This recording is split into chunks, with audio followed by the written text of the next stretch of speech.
vamos a ver entonces uno de los temas de los grandes seminarios que se asignan con antelación para esta charla, y el tema que vamos a tratar hoy es el de cirugía de separación para metástasis espinales. Para los que no me conocen, mi nombre es Jaiber Arias, yo soy residente de neurocirugía del servicio de la Universidad de Antioquia. Partamos entonces dando unos datos epidemiológicos para contextualizarnos. Recordemos entonces que ya está decantada el concepto de que con la evolución de los diferentes métodos de tratamiento oncológico sistémicos, eh, en el envejecimiento de la población, porque ahora pues la expectativa de vida ha aumentado, estamos presentando o experimentando el fenómeno de una mayor incidencia y detección de enfermedades neoplásicas en los seres humanos. De estas enfermedades neoplásicas, entonces, se sabe que el 40% van a tener algún compromiso de la columna en algún momento desde el proceso de diagnóstico hasta la muerte de estos pacientes. El 20% de estos pacientes con compromiso metastásico de la columna pueden desarrollar una compresión medular sintomática, y tomando datos del Observatorio de Cáncer de la OMS, se conoce que para el 2020 los números de casos nuevos de pacientes con cáncer fueron 19 millones aproximadamente, y si extrapolamos eso o hacemos el cálculo de cuántos pacientes de estos van a presentar en el mundo o presentaron en el mundo para el 2020 compromiso metastásico en columna, tuvimos entonces 7 millones de pacientes, y los que en algún momento llegaron a estar sintomáticos fueron casi 4 millones, o sea que es un número bastante considerable a tener en cuenta. Las metástasis espinales entonces tienen una distribución casi que definida en los diferentes estudios poblacionales que se han realizado sobre esta enfermedad, con alrededor del 10% de las lesiones afectando la columna cervical, la gran mayoría, el 70%, afectando la columna dorsal y el 20% afectando la región lumbar de la columna. Existen pocos datos en Colombia, pero los datos dados por el ministerio a través de esta página de cuenta de enfermedades de alto costo, que muestra el registro de un año, del 2017 al 2018, mostraron un número de 37.000 nuevos casos de pacientes con cáncer, y si extrapolamos eso, hacemos el mismo ejercicio que les acabo de indicar, y obtendríamos aproximadamente unos 15.052 pacientes con enfermedad metastásica espinal solamente en el periodo de 2017 a 2018. Indagando en el observatorio de la OMS para el 2021, hablan de una cifra mucho mayor, que haciendo las cuentas me significarían alrededor de 40.000 personas en Colombia con enfermedad metastásica en la columna espinal. Entonces, para el tratamiento de las metástasis en columna espinal se tienen múltiples opciones. Aquí les traigo algunas. Esta lista, en realidad, como esto se está desarrollando de una forma tan vertiginosa, acelerada, se queda corta, pero están los métodos de tratamiento más significativos contemplados hasta la fecha. Entonces tenemos terapias que se pueden considerar de carácter o naturaleza conservadora, por ejemplo, las terapias dependientes de radiación y las terapias sistémicas.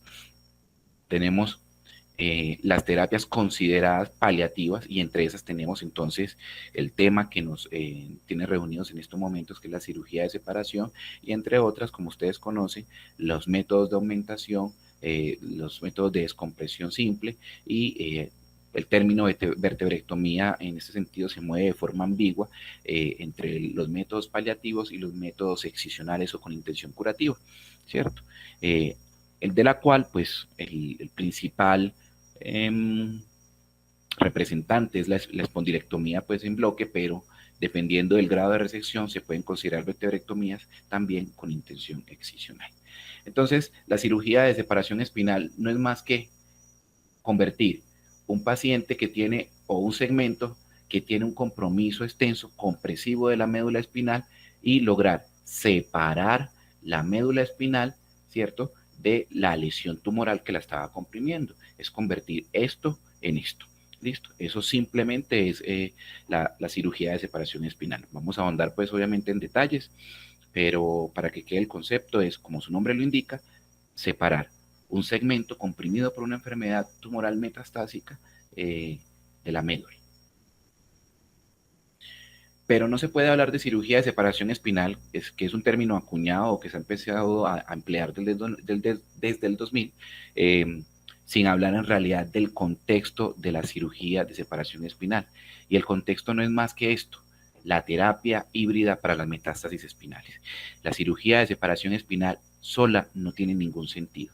Tiene sentido y adquiere su valor es en el contexto de la terapia híbrida solo cuando después de una cirugía de separación se le incorpora a la terapia del paciente la radiación como terapia adyuvante o complemento, ¿cierto? Entonces, este término adquiere una importancia vital y debemos dedicarle unos cuantos minutos para poder tener más claridad sobre lo que es una cirugía de metástasis espinal. Entonces, la terapia híbrida para las metástasis espinales es un paradigma de tratamiento. Hay grandes grupos en el mundo que se han dedicado al desarrollo de este tema y es una terapia que tiene unos objetivos claramente definidos, ya sedimentados de un tiempo para acá, que son mantener y mejorar o mejorar la función neurológica, proveer estabilidad mecánica a la columna. Eh, este objetivo es muy importante y espero pues que ojalá les quede mucho en la cabeza, porque van a notar en el transcurso de la charla que ha adquirido una gran importancia, que es el control tumoral local duradero, ¿cierto? Y minimizar la morbilidad relacionada al tratamiento. Y con esto, aclaro, aquí la terapia híbrida cuya presentación quirúrgica es la cirugía de separación, se considera que es de las alternativas de tratamiento quirúrgico para la metástasis menos mórbida de todas, ¿cierto? Entonces, la terapia híbrida como paradigma de tratamiento tiene una filosofía, como se los he dicho de forma implícita, que tiene entonces unos responsables en el mundo de ella, ¿cierto?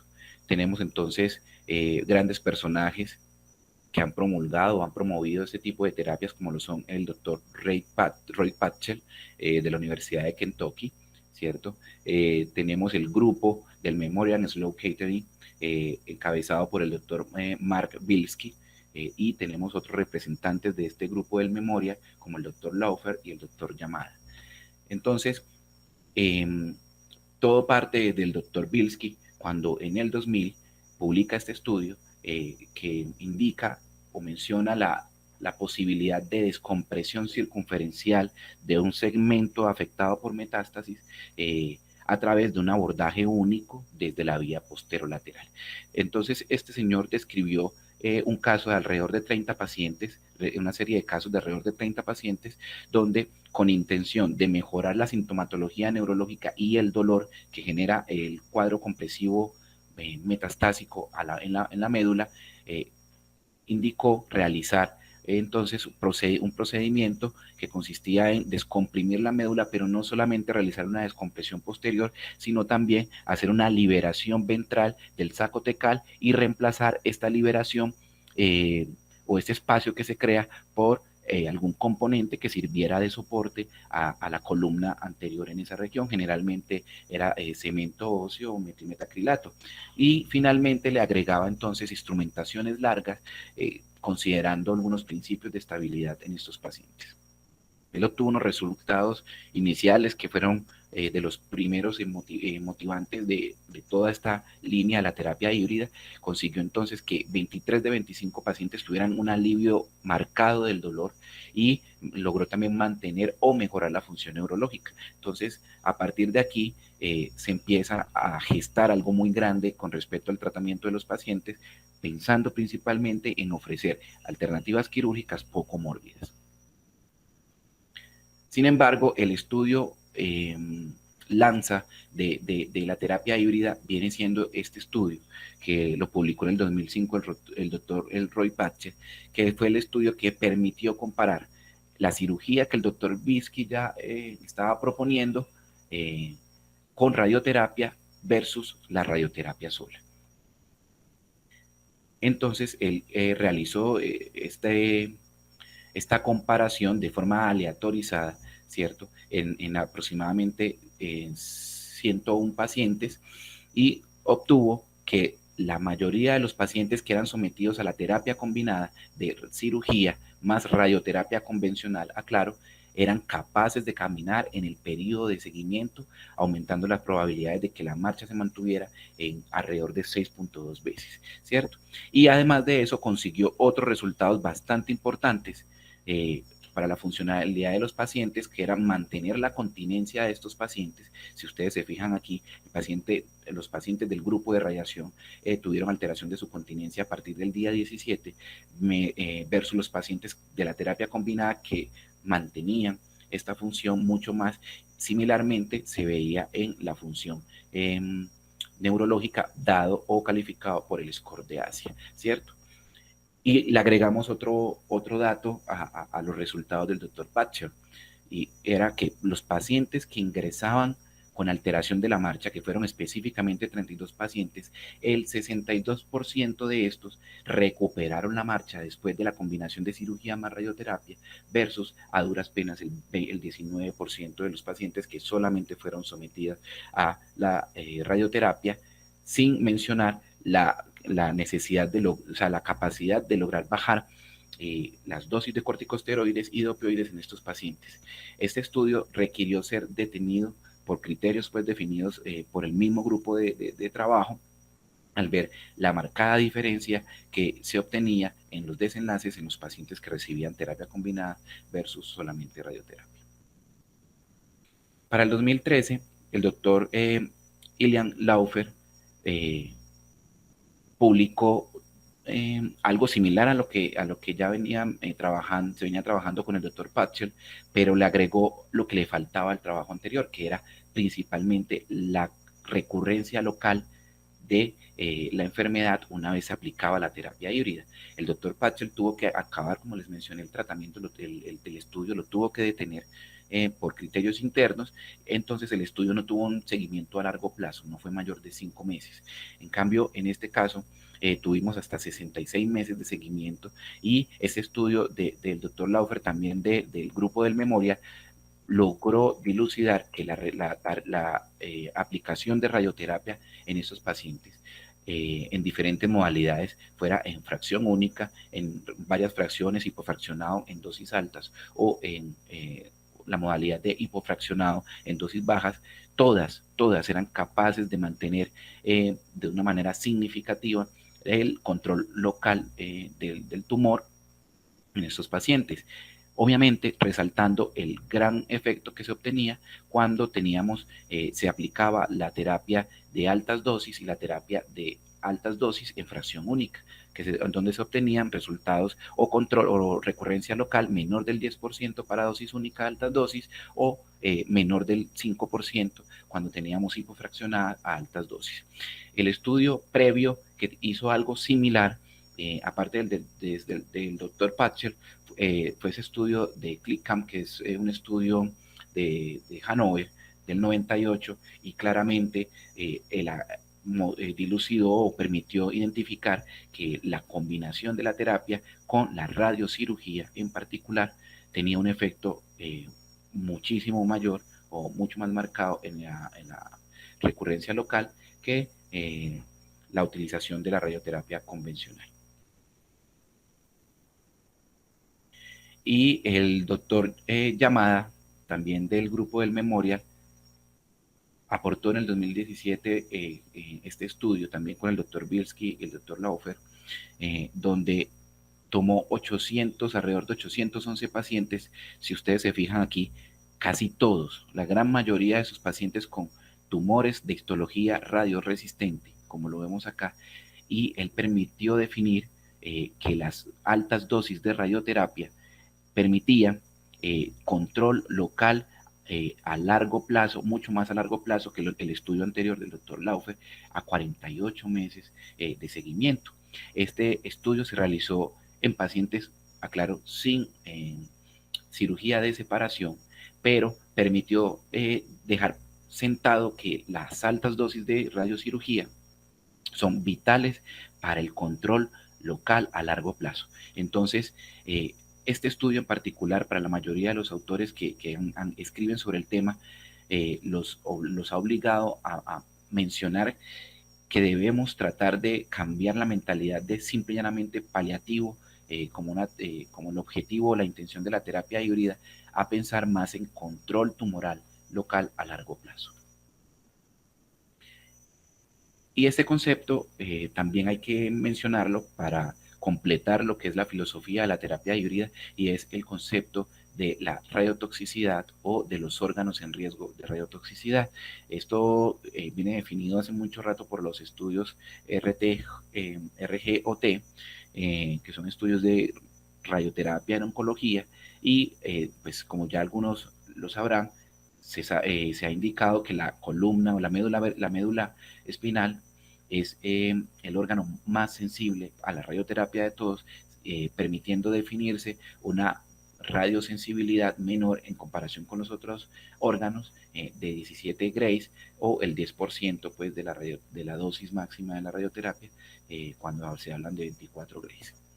Entonces, con todo esto entendemos que el objetivo de la terapia híbrida es obtener una separación adecuada de la médula espinal del área que va a ser irradiada, ¿cierto? El área ósea y de tejidos blandos paraespinales, que va a ser tratada con radiocirugía, con el objetivo de evitar la lesión medular de la médula funcionante, mientras se obtiene un control de la enfermedad neoplásica.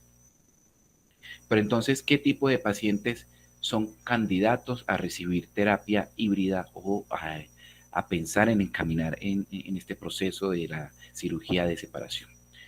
Hay diferentes escuelas que han tratado como de encaminar la terapia del paciente con enfermedad metastásica en columna. Por ejemplo, tenemos aquí la carta, el flujograma que indicó el doctor Boriani con el grupo de Bolonia, que eso viene desde el 2002 aproximadamente. Él trató entonces aquí de contemplar todos los factores alrededor de los pacientes con enfermedad neoplásica, y si nos fijamos, no es claro el doctor Boriani y el doctor Gasbarrini, que también pues, es diseñador de esta gráfica, no es claro sobre qué pacientes de manera directa deberían ser sometidos a la cirugía de separación, y se logra dilucidar cuando uno ve las conferencias de los expositores de este grupo, que la cirugía de separación cabe dentro de este tipo de alternativa de tratamiento, que es descompresión estabilización. Sin embargo, como vamos a ver más adelante, hay grupos que son un poco más claros y que facilitan el trabajo o la toma de decisión en este caso. Bueno, ellos, porque en realidad de alguna manera reconocen que es un poco engorroso el flujograma, diseñaron entonces esta app para iPhone, para App Store, que se llama el iSpinal Metastasis Therapy. Es una app muy agradable, permite ingresar las características directas del paciente, y lo va a llevar a alguna de estas alternativas de tratamiento final. Pero les invito a que la consulten en algún momento si están interesados. La OSPINE ha siempre promulgado sus principios, y ha promulgado principios para cada una de las enfermedades, y una de estas son las metástasis espinales. Los principios de la OSPINE entonces de alguna manera dan una señal o una información que a considerar en el momento de enfocar este tipo de pacientes, basados obviamente en la biología. Entonces recomiendan considerar siempre la sensibilidad del tumor primario a los tratamientos oncológicos, mirar el estado general y la extensión de la enfermedad, obviamente contemplar siempre la estabilidad de la columna, el alineamiento de esta misma y la funcionalidad. Entonces son como principios que el tratante o el cirujano de columna debe tener en su mente. Sin embargo, no es tampoco como una guía fácilmente desmenuzable o dilucidable para llegar al paciente que requiere una cirugía de separación. En ese sentido, entonces, hace más de 15 años, el grupo del Memorial publicó esta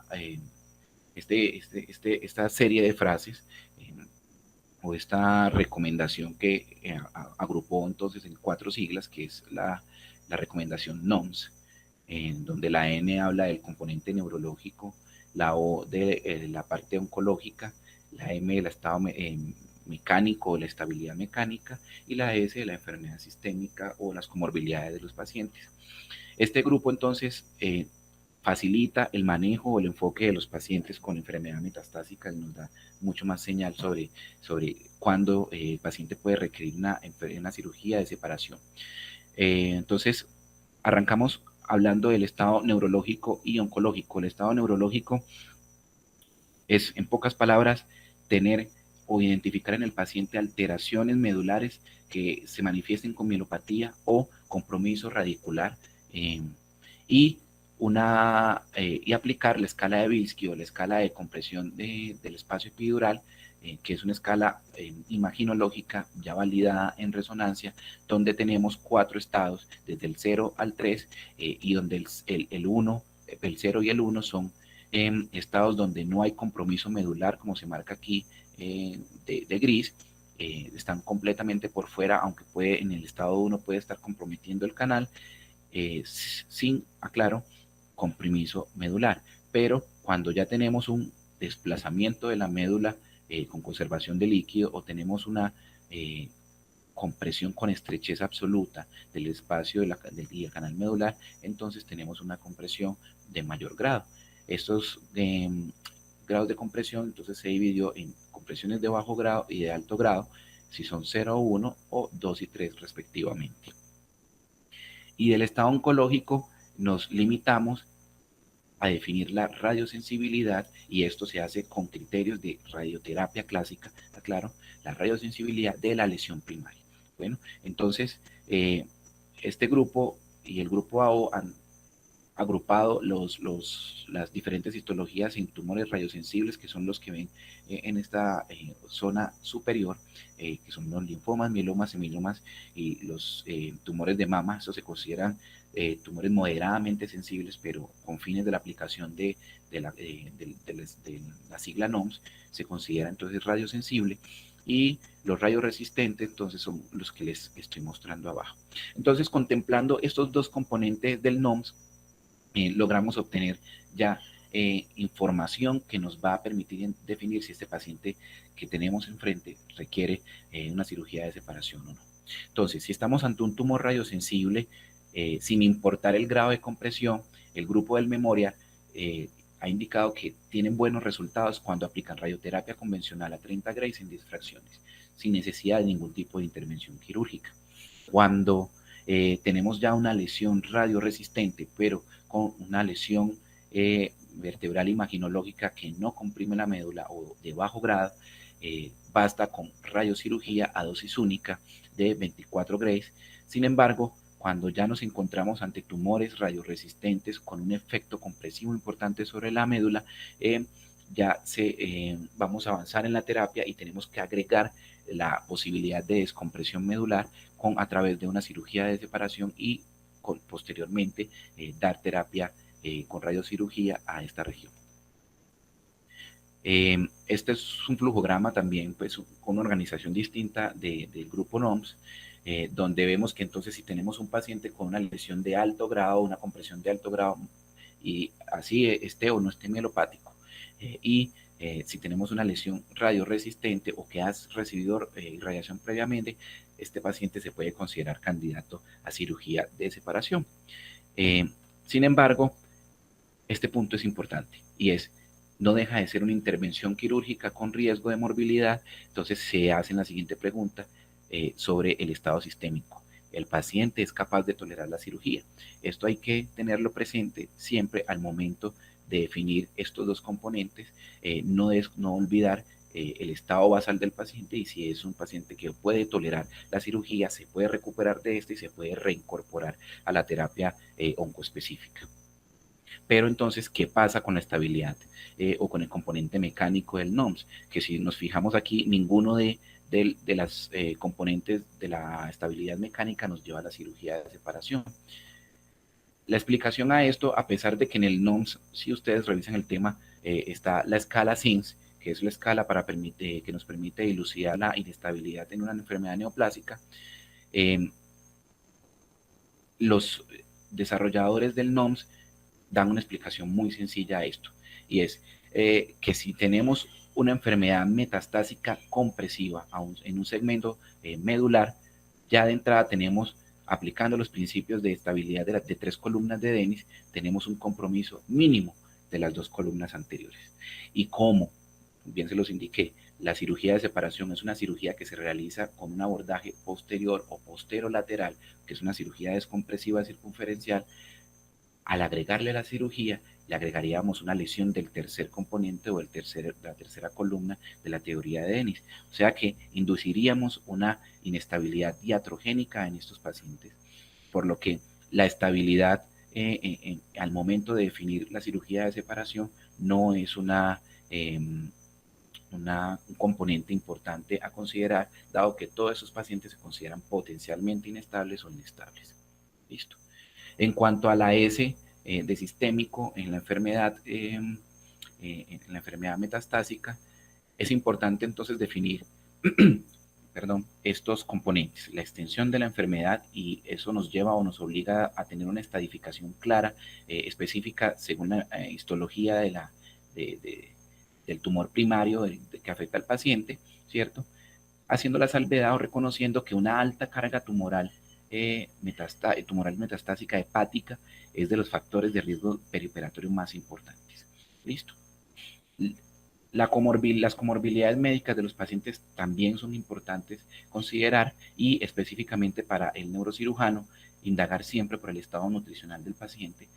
Se sabe pues por algunos estudios que los pacientes que tienen un estado de hipoalbuminemia menor de 3.5 gramos decilitro son pacientes que tienen un predictor independiente de muerte al año, además de la alta probabilidad de un mal cierre o una deficiencia de la herida, y definitivamente eso es algo que no se debe permitir en la cirugía de separación, además del pobre estado funcional del paciente, que también se sabe que eso es algo que impacta de manera grande el estado perioperatorio del paciente.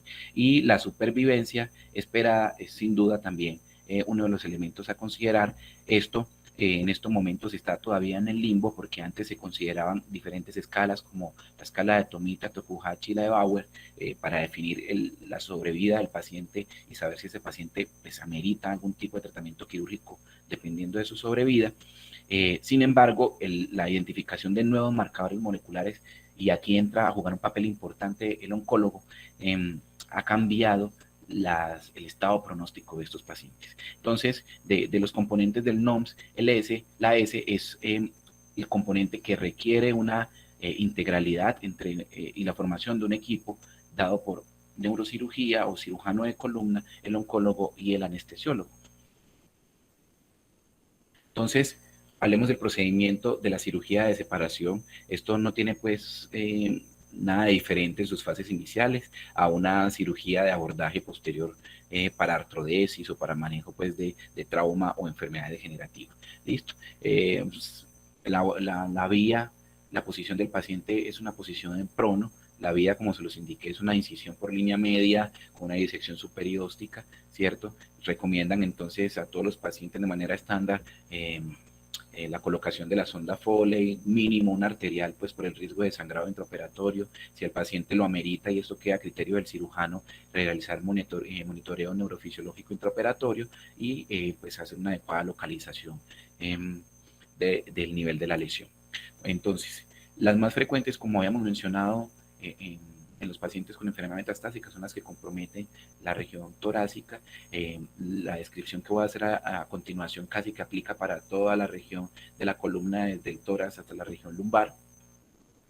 Después de haber hecho entonces un abordaje, como se los mencioné, estándar, y haber puesto los tornillos transpediculares en el paciente, se recomienda entonces poner una barra para dejar estabilizada la columna antes de realizar el procedimiento de descompresión.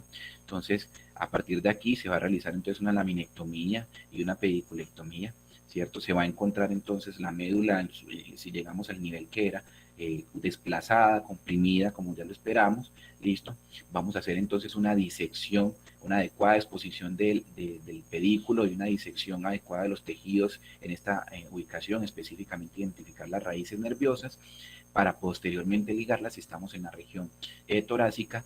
Sin embargo, nos podemos también tomar la tarea, dependiendo de la comodidad en cirugía, de dejar por salvar las raíces cuando estamos a la altura de la columna lumbar. Realizamos una identificación del ligamento longitudinal posterior y una sección de este, y posterior a eso vamos a realizar entonces una resección de la lesión metastásica de forma circunferencial, y para esto muchas veces es menester realizar una ligadura de las raíces nerviosas de forma bilateral para obtener una adecuada descompresión, hasta tener la tranquilidad de que logramos una descompresión ventral importante, ¿cierto? Una vez terminado esto, completamos la construcción transpedicular, la instrumentación, y agregamos entonces el insumo para realizar una fusión adecuada. Los abordajes en la región torácica para facilitar esto, pues obviamente son los abordajes transpediculares y costotransversectomías. Listo. Este es pues un video corto que les voy a mostrar para que nos ilustremos. Aquí estamos en la región craneal, en la región caudal. Este es un video del doctor Claudio Tatsui. Me pareció bastante ilustrativo. Aquí ya está en la fase de la resección ventral de la lesión tumoral, y esto es otra de las descripciones o de las recomendaciones que hacen en el momento de la resección del componente ventral de la lesión. Si ustedes se fijaron, en esta ubicación él está resecando la lesión por debajo de esta estructura, que es el componente epidural, principalmente con el compromiso del ligamento longitudinal posterior. Una vez logra eso, con una fresa de 3 milímetros, puede ser diamantada, se crea una cavidad en el componente óseo ventral, como lo ven ahí, en ambos lados. En el componente óseo crea una cavidad importante, como aquí ya está mostrando entonces con una disección, la cavidad que se creó, y esto tiene un objetivo claro, y es tener un suficiente espacio para poder desprender el componente epidural que queda adherido al ligamento longitudinal, y por ende al espacio, a la dura madre a través de los ligamentos de Hoffman, sin tener que manipular de forma excesiva la médula espinal. Listo, ahí sacó el componente epidural adherido a la dura madre y el ligamento longitudinal, después de haber creado una cavidad con una fresa del espacio ventral epidural. Posterior al procedimiento, si queremos o estamos entrenados, podemos realizar una evaluación ecográfica del componente de resección. Esto, por ejemplo, lo hace mucho el doctor Bilski en el grupo del Memoria. Él siempre utiliza, por lo que indican sus artículos, el ecógrafo para mirar que se haya creado una suficiente cavidad anterior y quedar tranquilo pues con una adecuada separación. Posterior a eso vamos a realizar un cierre entonces por capas. De eso pues, eso es, me imagino, algo claro para decir. En la región cervical suboccipital, C3 a C7, se realiza un procedimiento similar, ¿cierto? Primero se logra poner la instrumentación de un solo lado, luego hacemos la laminectomía y la descompresión indicada, ¿cierto? Y vamos a realizar entonces una resección con los mismos pasos que hemos indicado previamente, para finalizar entonces con la artrodesis. Este es un caso de un paciente con una metástasis de tiroides con un componente posterior marcado. Se realizó entonces una cirugía de descompresión y pues terminó un paciente con una adecuada descompresión para poder ser posteriormente sometido a una radiocirugía. Y cuando hablamos de la región occipito-cervical, compromiso de la región occipital hasta C2, también vemos que hay una limitante clara para realizar una resección en bloque en estos casos por todas las estructuras importantes a este nivel. Entonces, una cirugía de separación es una muy buena alternativa en estos pacientes, considerando ya los beneficios que hemos indicado de la radiocirugía. ¿Listo? Siempre poner la placa primero, esa es una recomendación de todos los expertos, la placa occipital, medir de manera adecuada, luego realizar la descompresión, ¿cierto?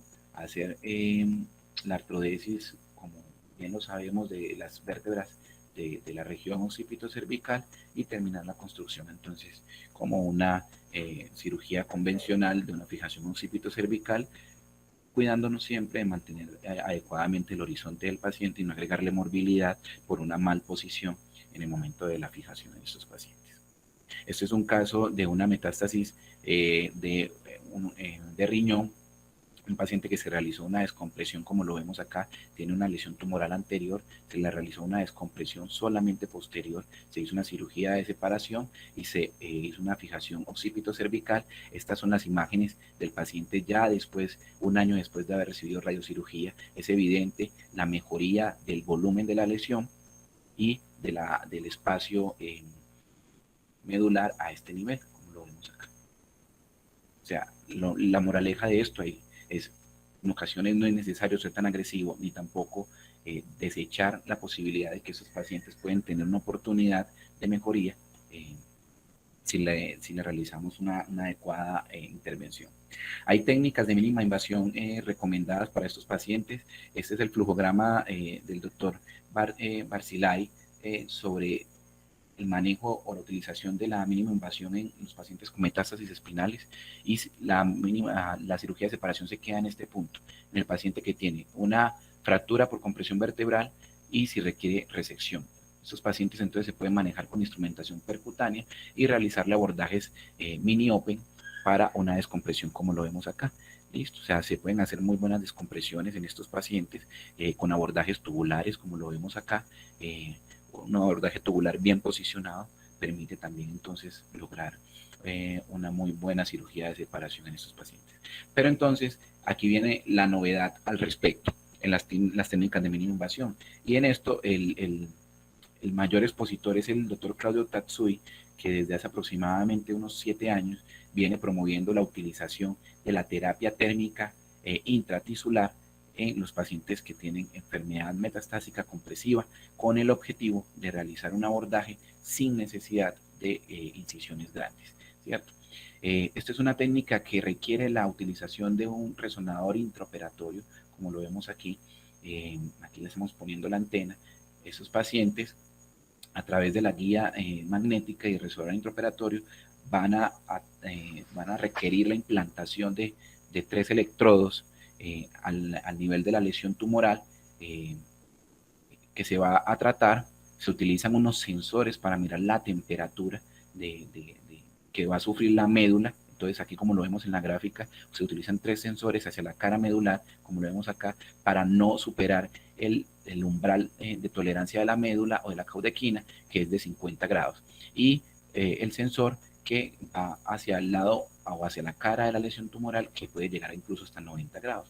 Entonces, es lo que hace es introducir estos electrodos, con punta térmica, complementar de forma percutánea la instrumentación. Aquí estamos cumpliendo todos los componentes de la cirugía de separación, y vean acá, él empieza a transmitir energía, calor a la lesión, y esta empieza a mostrar un efecto casi que inmediato, porque se puede ver obviamente en el resonador intraoperatorio. Aquí vemos una lesión previa el inicio de la transmisión de la lesión térmica, y aquí ya vemos entonces el grado de descompresión que logra dejar de forma inmediata la transmisión de calor a esta ubicación. Miremos entonces cómo evolucionó este paciente 18 meses después de haberle realizado la descompresión. Si ustedes se fijan, aquí hay una separación adecuada, ¿cierto? Y que se le agregó radiocirugía posterior. Se obtuvieron los mismos resultados que se obtendrían si el paciente hubiese sido sometido a una intervención abierta. Hasta ahora, Esto está en construcción. El doctor Tatsui ha logrado mostrar de manera contundente que esos pacientes tienen una mejoría en el dolor y una mejoría en la calidad de vida. Son suficientes desenlaces para darle un poco de atención a este tipo de abordajes.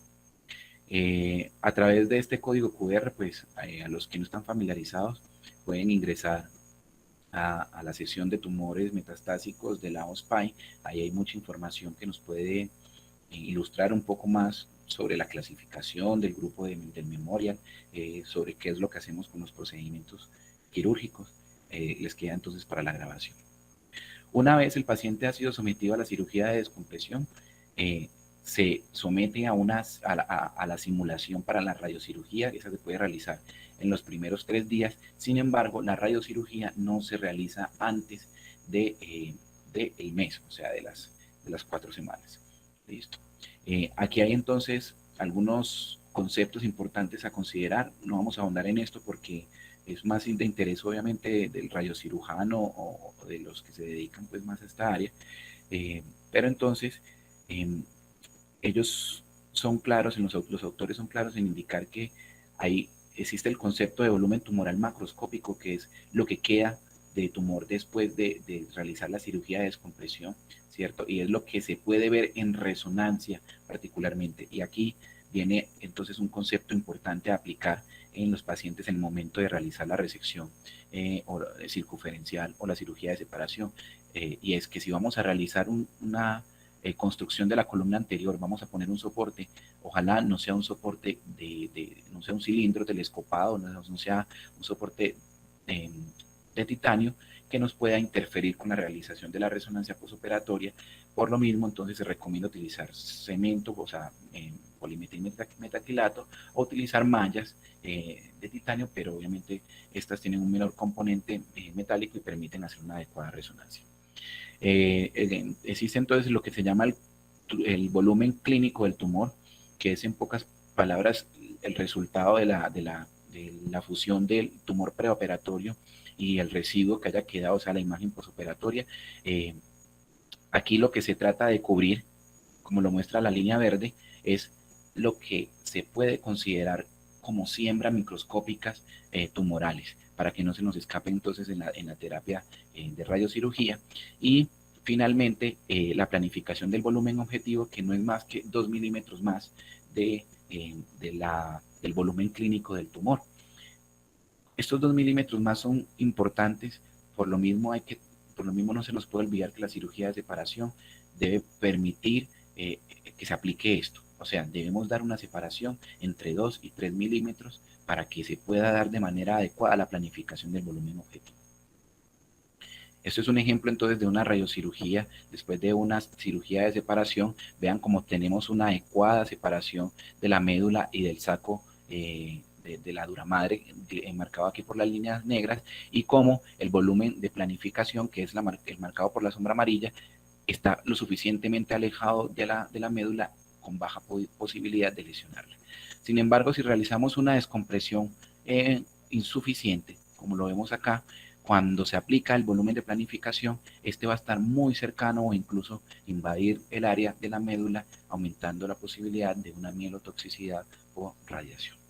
Ya entonces, para terminar, vamos a hablar de los resultados de este tipo de intervenciones. La cirugía de separación y la terapia híbrida es una cirugía que claramente ha tenido unos impactos en diferentes esferas. Uno de ellos entonces es la supervivencia. Los pacientes en este estudio que fueron sometidos a radiocirugía después de la cirugía de descompresión, a un año tenían una supervivencia global de 78 versus los pacientes que no recibieron radiocirugía. Este estudio encontró una falla local, o sea, una recurrencia del tumor local del 26%, y lo hizo en un promedio de 7 meses estos pacientes, y la mayoría de la recurrencia se encontró exclusivamente en el espacio epidural. Cuando se realizó entonces un análisis más minucioso de qué es lo que estaba pasando en esos pacientes, se encontró que los pacientes que tenían una descompresión insuficiente medular, o sea que pasábamos de tener un Bilski o una escala de compresión de 3 y lo dejábamos solamente en 2, como lo muestra la línea punteada, tenían una alta tasa de recurrencia en comparación a los pacientes que se les realizaba una adecuada descompresión, o sea, pasar de un Bilski 2 o 3 a una descompresión 1 o 0. Entonces, considerar esto en el momento de abordar este tipo de pacientes. En cuanto a los resultados reportados por los pacientes, es contundente que estos pacientes reflejan una mejoría del dolor y una reintegración entonces a la vida cotidiana cuando se les realiza la terapia híbrida de manera adecuada. Y aquí viene un concepto que hemos tratado en el servicio en múltiples ocasiones, que es qué importancia tiene el hecho que el paciente esté presentando una enfermedad oligometastásica a los pacientes que tienen un compromiso más extenso de su enfermedad metastásica. En este estudio definieron oligometastásico como el paciente que tenía menos de 5 metástasis en su economía, y encontraron entonces que el paciente con enfermedad oligometastásica tenía entonces una supervivencia mayor una vez se le aplicaba la terapia híbrida, como lo vemos acá, ¿cierto? A diferencia del paciente que tenía enfermedad polimetastásica, y que si el paciente tenía una enfermedad oligometastásica con una sola metástasis espinal, definitivamente tenía un mayor impacto, un mejor desenlace en la sobrevida que el paciente que tenía múltiples metástasis. Todo esto es para invitarlos a pensar más en tratar estos pacientes y no pensar simplemente en que son pacientes paliativos y por lo mismo no meritan una terapia quirúrgica. En las escalas de funcionalidad, como vemos aquí, la enfermedad oligometastásica y el paciente que ha sido sometido a terapia híbrida pues tiene una mejoría progresiva en cada una de las escalas. Eso pues ya lo había mencionado antes. Las complicaciones en estos pacientes pueden ser, como se imaginarán, variadas, de todos los tipos, similares a las que podemos ver en otro tipo de enfermedades, pero entonces específica del tipo de patología, tenemos los pacientes que tienen, pues se pueden presentar altas tasas de sangrados intraquirúrgicos, las durotomías incidentales se pueden ver con cierta frecuencia, dado pues obviamente el estado de compresión de esos pacientes y no sabemos la infiltración dural por el mismo tumor, la malposición del instrumental y el pobre cierre de la herida, que es una complicación que debemos evitar a todo dar, pues. Y las complicaciones tardías, que son la presencia de fracturas vertebrales.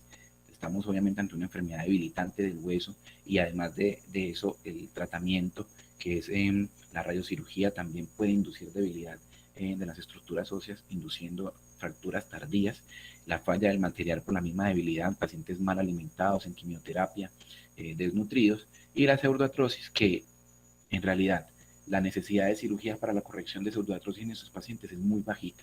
Entonces, en ese sentido, no habría que tener mayor temor. Listo. Les concluyo entonces la charla indicándoles que la cirugía de separación es una opción quirúrgica eficiente, que proporciona una adecuada condición para realizar una terapia en una radiocirugía en estos pacientes con muy buenos resultados, como se los mostré. La radiación en el contexto de la terapia híbrida entonces ha demostrado tener un control local duradero, y eso hay que tratar de irlo metiendo para desplazar el simple hecho de que la radiocirugía y la terapia híbrida es una terapia paliativa, y el beneficio en el manejo del dolor y el impacto de la calidad de vida, que son pacientes que ya tienen una enfermedad que en algún momento los va a llevar pues a su punto final de vida, se vuelven importantes objetivos a obtener en estos tipos de pacientes. Muchas gracias por la atención. Gracias a todos y quedo atento a preguntas. Excelente exposición, unas muy buenas ayudas audiovisuales. Yo tengo un comentario y dos preguntas para las personas que saben tanto de esto. El primer comentario es que esto es un procedimiento pues relativamente nuevo en nuestro medio. Algunas de los neurocirujanos nos preguntaron si habíamos separado a algunos niños ¿cómo es que se llama eso? Siameses.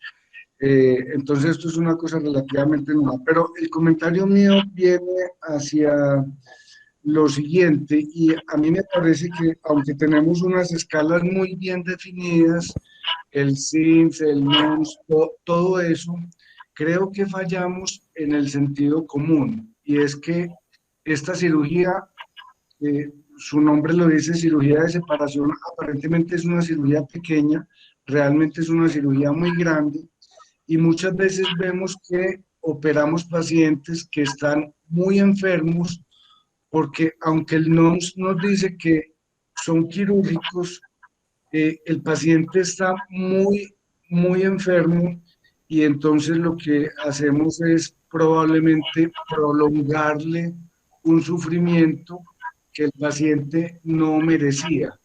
Yo siempre he considerado que algunos pacientes que tienen un cáncer metastásico, pulmón, hígado y otras partes, la paraplegia es lo de menos e inclusive la paraplegia es una solución a muchos de sus problemas como el dolor.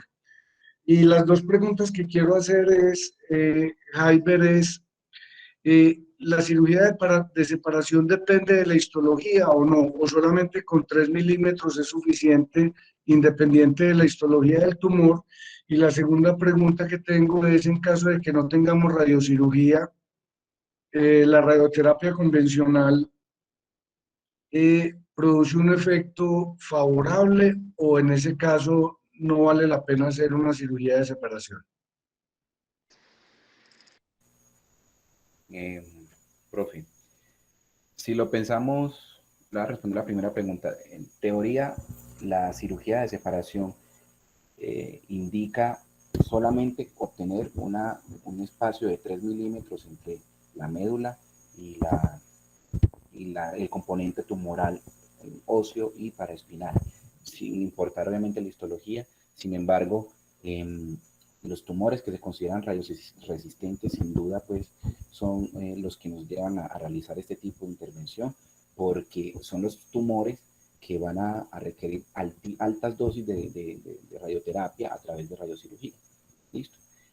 Y la segunda pregunta, la radioterapia convencional, en este caso no tendría sentido porque si usted va a someter a un paciente a una, como le dije, una cirugía de separación es porque tiene un tumor radioresistente a la radioterapia convencional, como se lo indiqué. ¿Cierto? Gracias, Javier. Me gustaría oír al doctor Maicos qué comentarios tiene al respecto. ¿Qué más, profe? ¿Bien o qué? Gracias por la invitación. Me conecté aquí en el consultorio. Bueno, primero, muchas gracias por la presentación. Muy claros los conceptos hasta para un oncólogo. O sea, si yo como oncólogo entendí, yo creo que todos ustedes entendieron. Listo. Maicos, Simplemente, no te estamos oyendo bien. ahora sí me escuchas bien. Sí, ahí sí. Sí. Bueno, entonces, primero que los conceptos muy claros, que hasta un oncólogo lo pudo entender, lo cual es muy bueno. Simplemente una aclaración, lo del concepto de radioresistencia, que habla porque con técnicas convencionales no puede dar una radioterapia suficientemente tóxica para el tumor.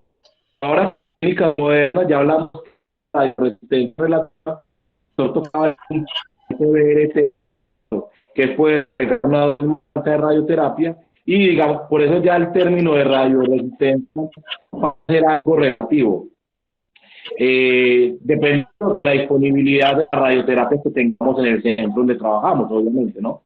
Hay una cosa muy importante que nos toca verlo a nosotros como oncólogos, y es gran volumen tumoral pues, en canal medular, donde, bueno, el paciente puede tener tumores que sean sensibles a la quimio, a la radioterapia.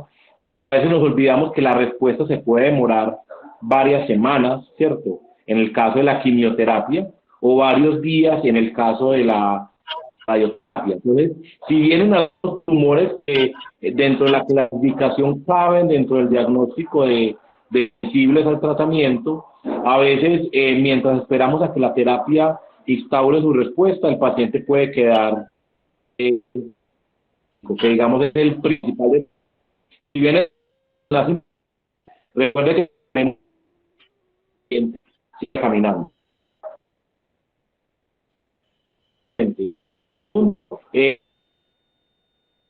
la discusión Se te fue pues, otra muy vez la señal, se te fue la onda. ahora sí, no, que la discusión debe ser multidisciplinaria porque son casos muy complejos.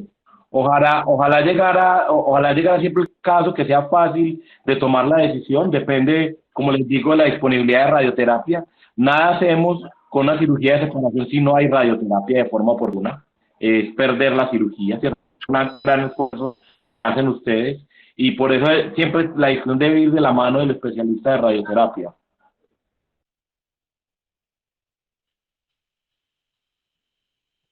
Gracias, Michael. Michael, a nosotros nos parece que los oncólogos a veces son demasiado optimistas y yo creo que eso a veces nos lleva a nosotros a cometer errores con respecto a la sobrevida de los pacientes. Eh, no sé vos qué pensás de esa opinión que es particularmente mía. Pues yo entiendo que ustedes tienen que ser optimistas, pero a veces operamos pacientes que, como decía anteriormente, lo que hacemos es causarles más sufrimiento porque lo estamos llevando a dolor, probablemente a infecciones y a complicaciones por un mal cálculo de la sobrevida. Y uno entiende que ustedes tienen que ser optimistas, pero me parece que a veces se salen un poquito del contexto de la realidad. No, no sé qué opinión tenés vos de eso. Profe, yo en parte estoy muy de acuerdo con usted, ¿cierto? Primero, calcular la sobrevida es lo más difícil que hay. Ni siquiera los intensivistas que calculan sobrevida en días y horas tienen la capacidad de calcular una sobrevida de manera adecuada. ¿Listo? O sea que ahí empezamos perdiendo. O sea, ser exactos en el cálculo de una supervivencia es muy difícil, ¿cierto? Entonces, a veces yo me pongo en el lado de ustedes. Ustedes quisieran saber exactamente cuánto va a vivir un paciente para saber qué tanto le hacen o no. Pero esta respuesta no siempre es tan exacta. Ustedes que van a cuidado intensivo lo viven de manera diaria, ¿cierto? Con trauma craneoencefálico, sangrado o sangrado hemorrágico pues, intracerebral. Entonces, no es fácil.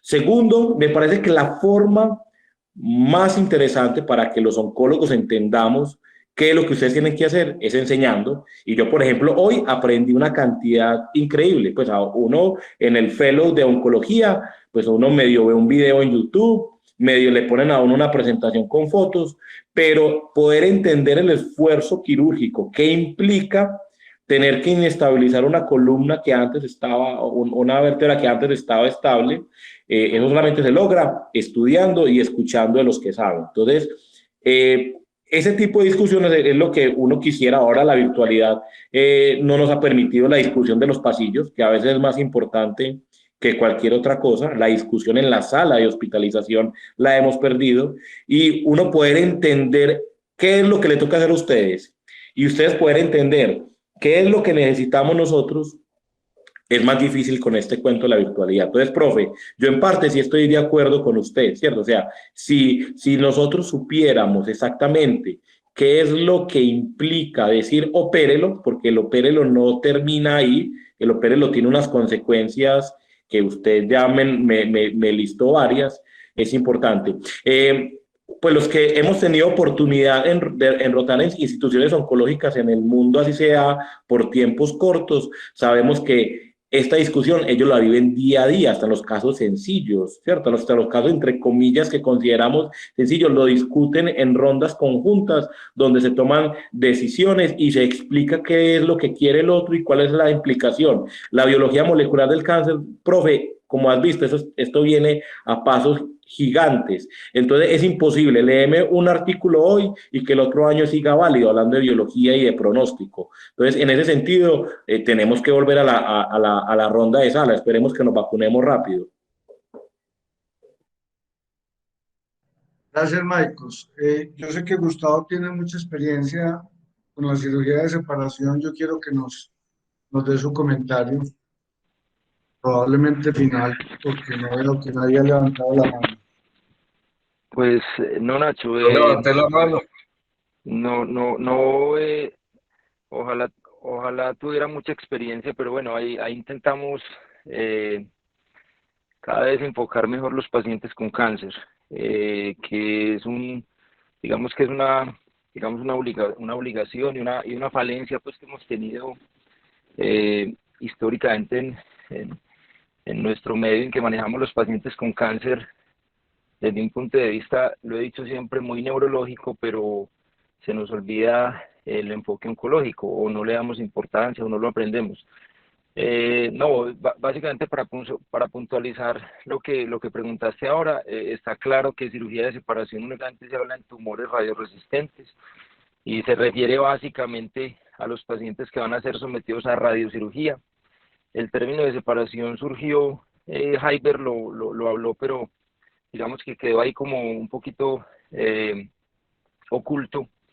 Fue también más o menos en el 2003, en el 2014, porque a algunos pacientes que operaban los descomprimían y les daban radiocirugía, empezaban a ver que había como un patrón de falla, y así se llama el artículo. Yo no recuerdo exactamente quién, debe ser del Sloan Kettering.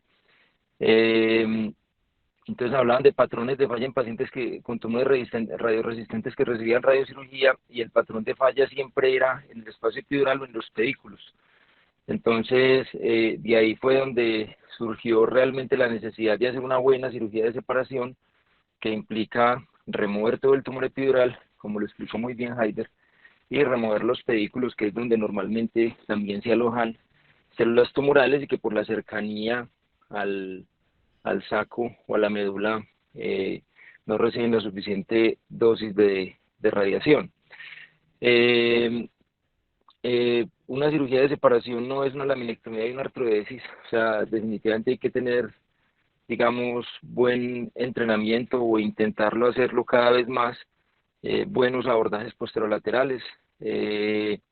Digamos que uno lo puede hacer únicamente quitando el pedículo, la transversa y las articulaciones, pero también hay ocasiones en que eso es difícil y realmente hay que hacer un abordaje un poco más lateral para poder tener todo el control del tumor en la parte anterior. Como él le dijo Heiber, a veces hay que poner soportes anteriores. Nosotros desde hace algún tiempo usamos cemento. Heiber inclusive tuvo la oportunidad o tuvimos la oportunidad en el Pablotón de hacer varios pacientes y realmente eso facilita bastante inclusive la reconstrucción anterior, porque no hay que abrir tanto espacio como cuando se va a poner un cilindro, y obviamente pues evitamos toda la interferencia que eso da, y no solo la interferencia con la imagen, sino por el fenómeno de dispersión de los fotones cuando se le va a dar radiocirugía al paciente, que se sabe que también puede aumentar el riesgo de falla. E inclusive pues yo estaba viendo, afortunadamente no está Hernán Barrientos, o si está que levante la mano, pero sí hay como problemas significativos en el planeamiento de la radiocirugía en los pacientes que tienen elementos de titanio alrededor del área de descompresión o del área tumoral. No, pues no tengo nada más que decir, pues quería como de pronto hacer unas preguntas a los radiocirujanos, o de pronto el doctor Maicos pues también nos puede hablar algo de eso. Y es que realmente la disponibilidad de radiocirugía aquí en el medio todavía es un poco limitada, y muchos pacientes nosotros digamos que hacemos un abordaje quirúrgico que puede ser muy bien planteado, pero los pacientes no llegan a, digamos, al tratamiento indicado, que es la radiocirugía, y se quedan en radioterapia convencional o muchas veces pues obviamente le hacen IMRT, pues que también es una modalidad de radioterapia avanzada y con buenos resultados. eh, eh, no, básicamente eso. Yo creo que la idea es que nosotros como neurocirujanos en algún momento también empecemos pues como a incidir en las decisiones que se toman en los grupos, básicamente con el planeamiento de este tipo de pacientes que ya se sabe pues que se benefician claramente de un procedimiento radioterapéutico más avanzado. Muchas gracias. Doctor Cabri, Tiene usted la palabra, disponga de ella.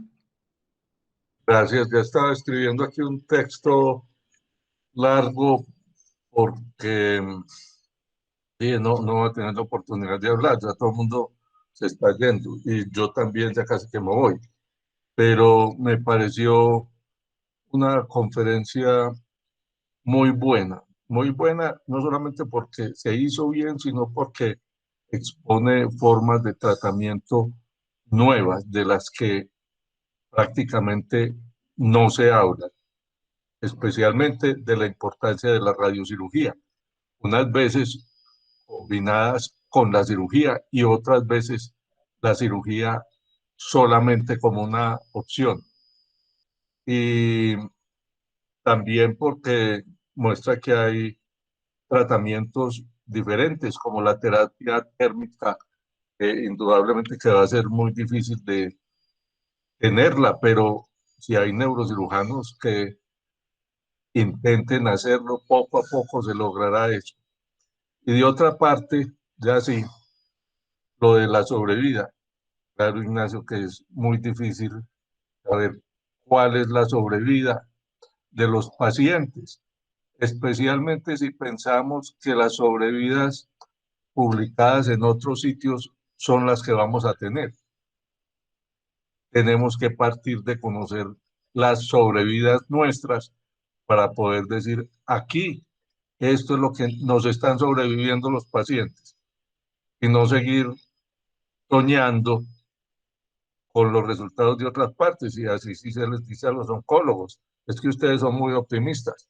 Yo digo, es que también ellos probablemente, bueno, todos los oncólogos, radioterapeutas, neurocirujanos y todos, si pensamos en las sobrevidas de otros países y de otros centros, no vamos a tener nuestra sobrevida y siempre vamos a estar equivocados, porque vamos a tener un parámetro muy diferente. A Hyper, muchas felicitaciones por la conferencia.